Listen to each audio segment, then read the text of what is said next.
السلام علیکم ویورز، میں ہوں انا اور آپ دیکھ رہے ہیں انارف ورلڈ۔ قرب قیامت کی بڑی نشانیوں میں سے ایک نشانی دجال کے ظہور کی ہے۔ دجال کا فتنہ تاریخ انسان کی ابتدا سے قیامت تک کے تمام فتنوں میں سب سے بڑا اور خطرناک فتنہ ہے، جس کے بارے میں ہر ایک نبی نے اپنی امت کو آگاہ کیا ہے۔ لیکن کیا آپ کو پتا ہے کہ دجال آسمان سے نہیں اتارا جائے گا، بلکہ وہ اس وقت اللہ کے حکم سے ہماری اپنی دنیا میں موجود ایک جزیرے میں قید ہے، اور کچھ لوگ ایسے بھی ہیں جو دجال سے ملاقات کر چکے ہیں۔ اور آج کی ہماری اس ویڈیو میں ہم آپ کو یہ بتانے والے ہیں کہ آخر دجال کس جگہ قید ہے اور وہ کون لوگ ہیں جو دجال سے ملاقات کر چکے ہیں۔ ویورز، جیسا کہ ہم نے آپ کو بتایا کہ دجال قیامت کا سب سے بدترین فتنہ ہے۔ دجال کے اندر بے حساب شیطانی طاقت ہوں گی اور اس کے پاس دنیا کی ہر طاقت ہوگی۔ جیسے کہ ہماری دنیا میں آئے گا تو دنیا میں چاروں طرف تباہی مچ جائے گی۔ اور دجال اس وقت کہاں ہے، اس کے بارے میں ایک روایت حدیث میں بتائی گئی ہے۔ بتایا گیا ہے کہ ایک بار حضور اکرم صلی اللہ تعالی علیہ وسلم نماز ادا کر کے ممبر پر تشریف لائے اور انہوں نے ایک بیان کیا۔ آپ فرماتے ہیں کہ تمیم داری کسی وقت میں نصرانی آدمی ہوا کرتے تھے اور بعد میں ایمان لے کر آئے، اور انہوں نے مجھے ایک قصہ بیان کیا جو دجال کے حوالے سے ہے۔ تمیم داری بتاتے ہیں کہ ایک بار وہ بہت بڑی کشتی میں سوار ہو کر سفر پر نکلے۔ اس سفر پر ان کے ساتھ قبیلے لکام اور جذام کے بھی کچھ لوگ شامل تھے۔ انہوں نے کافی لمبے عرصے تک سمندر میں سفر کیا اور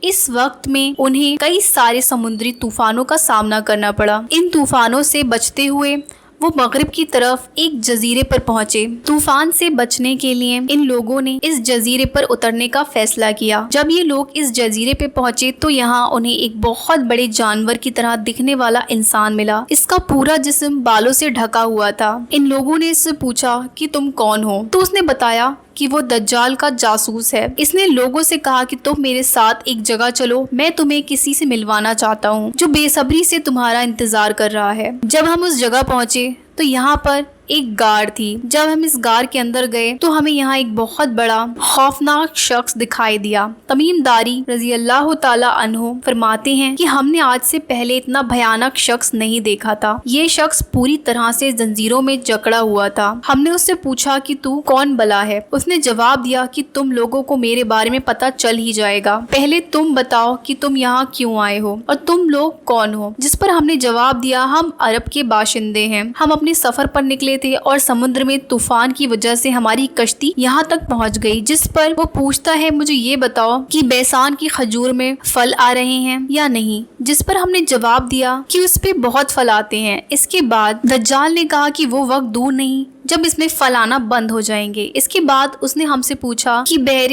تبریا کے بارے میں بتاؤ، اس کے اندر پانی ہے یا نہیں؟ ہم نے اسے بتایا اس میں بہت سارا پانی ہے۔ وہ کہنے لگا وہ وقت قریب ہے جب اس میں بالکل پانی نہ ہوگا۔ پھر اس نے پوچھا کہ زاگار کے چشمے کے بارے میں بتاؤ، اس میں پانی ہے یا نہیں؟ کیا اس کی بستی والے اس پانی سے اپنے کھیتوں کو سیراب کرتے ہیں؟ ہم نے بتایا کہ اس میں بہت سارا پانی ہے اور اس کی بستی والے اس سے سرو سبز ہو رہے ہیں۔ پھر اس نے کہا کہ مجھے نبی کی امت کے بارے میں بتاؤ۔ ہم نے کہا نبی امی مکہ سے ہجرت کر کے مدینہ تشریف لا چکے ہیں۔ پھر اس نے کہا مجھے نبی امی کے بارے میں بتاؤ۔ تو ہم نے کہا نبی امی مکہ سے ہجرت کر کے مدینہ تشریف لا چکے ہیں۔ پھر اس نے پوچھا کیا عرب کے لوگوں کی ان کے ساتھ جنگ ہوئی ہے؟ ہم نے بتایا ہاں ہوئی ہے۔ پھر ہم نے اس سے پوچھا کہ تم ہمیں یہ بتاؤ کہ تم کون ہو؟ تو اس نے بتایا کہ وہ دجال ہے اور وہ وقت زیادہ دور نہیں جب مجھے یہاں سے باہر جانے کی اجازت دے دی جائے گی۔ باہر نکلنے کے بعد میں پوری دنیا میں گھومنا شروع کر دوں گا۔ 40 دن کے اندر پوری دنیا میں کوئی بھی ایسی بستی نہیں ہوگی جہاں سے میں نہ گزروں، صرف مکہ اور مدینہ کو چھوڑ کے۔ یہی دو جگہ ہیں جہاں میرا داخلہ منع ہے۔